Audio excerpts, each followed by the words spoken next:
అనుచిత వ్యాఖ్యలు మనోభావాలు దెబ్బతిన్నాయి.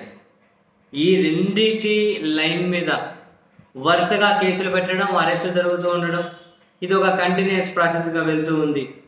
అండ్ తెలుగుదేశం పార్టీ పత్రికలు, టీవీ ఛానళ్ళు నెక్స్ట్ ఎవరు అరెస్ట్ అనే దానికి సంబంధించి డైరెక్ట్ హెడ్డింగ్స్ పెడుతూ ఉన్నారు.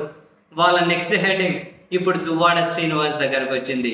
ఏ సెకండ్ అయినా దువ్వాడ శ్రీనివాస్ అరెస్ట్ కాబోతున్నారు. జనసేన అధ్యక్షుడి మీద ఆయన అనుచిత వ్యాఖ్యలు చేశారట, అందుకని చెప్పి ఆయన ఏ క్షణమైనా అరెస్ట్ చేయబోతున్నారు అన్నది వాళ్ళు వేస్తున్నటువంటి బ్రేకింగ్లు పెడుతున్న హెడ్డింగ్. అంటే వాళ్ళు next heading Duvvada Srinivas arrest అన్నారంటే ఇక నెక్స్ట్ ఆయన అరెస్ట్ అన్నట్లే. సరే, ఇప్పుడు ఆయన జనసేన అధ్యక్షుడి మీద అనుచిత వ్యాఖ్యలు చేశారట. రాష్ట్ర వ్యాప్తంగా తీవ్ర చర్చ జరుగుతూ ఉందట. జనసేన వాళ్ళ నాయకులు, కార్యకర్తల మనోభావాలు తీవ్రంగా దెబ్బతిన్నాయట.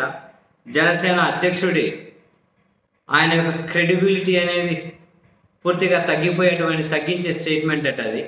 ఇందుకు ఏమన్నారా అని అంటే, జనసేన అధ్యక్షుడు, అది ఆంధ్రప్రదేశ్ ఉప ముఖ్యమంత్రిగా ఉన్న వ్యక్తి, చంద్రబాబు నాయుడు గారి దగ్గర, ముఖ్యమంత్రి గారి దగ్గర ప్రతి నెల 50 కోట్లు తీసుకుంటున్నారు, అందుకే ఆయన ప్రశ్నించడం లేదు అని ఒక విమర్శ చేశారట.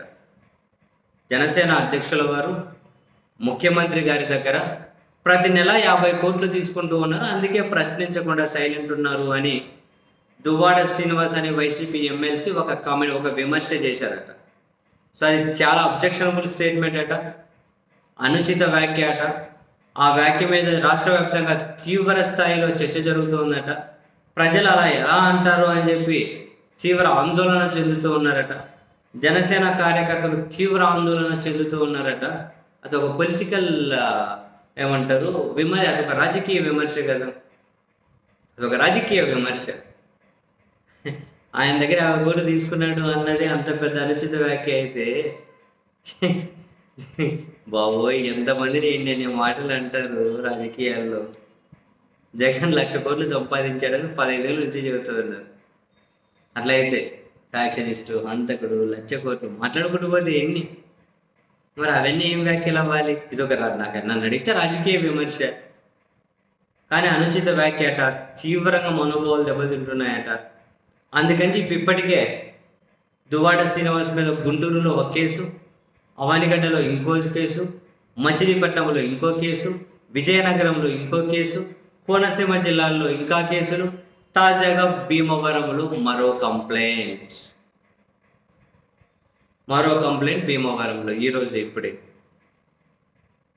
సో దువ్వాడ శ్రీనివాస్ మీద వరుసగా అక్కడ ఇక్కడ కేసులు పెడుతున్నారంటే ఇంకా ఏదో ఒక దాంట్లో అరెస్ట్ చేసి నెక్స్ట్ ఇంకా పీటీ వారెంట్ మీద ఆటికి ఇటుకి తిప్పుతూ ఈయనతో కూడా తీర్థయాత్రలు చేయించడం పోలీసుల వంత అయ్యేలాగే ఉంది.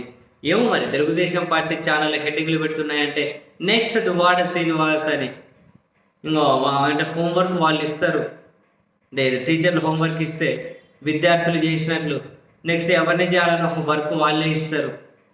నెక్స్ట్ దాన్ని అమలు పరచాల్సిన వాళ్ళు అమలు పరుచుకుంటూ పోతారు. చూడాలి మరి. టీడీపీ మీడియా అయితే వర్క్ దువ్వాడ శ్రీనివాసు అని చెప్పి ఆ హెడ్డింగ్లు పెడుతూ ఉన్నారు. ఇంకా కొడాలి నాని అని చెప్పి ఆయన హెడ్డింగ్లు పెడుతూ ఉన్నారు. విడుదల రజని అని ఆమె హెడ్డింగ్లు పెడుతూ ఉన్నారు. వాళ్ళకి హెడ్డింగ్లు పెడుతూ ఉన్నా వాళ్ళదైతే 1-2 కేసులు చుట్టే తిరుగుతూ ఉన్నాయి. దువ్వాడ శ్రీనివాసు ఆడ ఈడ ఒకే అంశం మీదనే రాష్ట్రం అంతా కేసులు పెట్టచ్చంట. అసలు అద్భుతం లేండి. మన సిస్టంలు, మన వ్యవస్థలు మహా అద్భుతం లేండి. వాటి గురించి మనం పుంకాలుగా చెప్పుకున్నా, కూర్చోబెట్టి బుక్కులు రాసే కొద్దీ ఇంకా పుస్తకాలు అయిపోవాలి, పుస్తకాల కోసం తయారయ్యే చెట్లు అయిపోవాలి.